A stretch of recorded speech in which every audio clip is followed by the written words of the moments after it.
Good evening, Christopher Shore, responding to Sloan Rawson. Question was, what measures can or do states currently take to protect themselves in the event of WMD attack? The first one we'll discuss is nuclear weapons.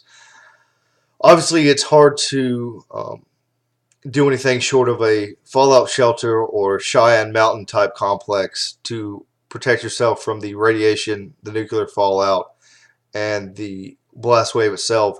But one of the things that some countries are doing, the United States including, is EMP shielding, which is very, very important.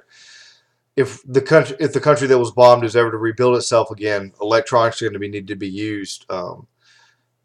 The EMP is what would really devastate the economy, would devastate the idea of being able to rebuild, would devastate the infrastructure. Every vehicle made since the 1990s would no longer work.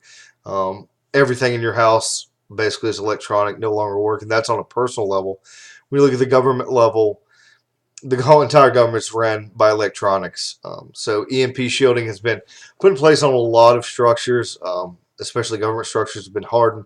Air Force One has EMP shielding, so that if it was up in the air and an air burst went off, it would be protected from an EMP. Many other installations, certain military installations, certain government sites are shielded from EMP. Chemical and biological weapons are harder to combat, especially when you consider if they got into the water supply, into our food supply, that kind of thing. The really only way to help survive doing those things is to limit the exposure and to limit the number of people who are contaminated by this, and that comes with having alternate food and water supplies and that kind of thing. It's a great question you asked. I don't think we're anywhere near as ready as we should be for a weapon of mass destruction attack.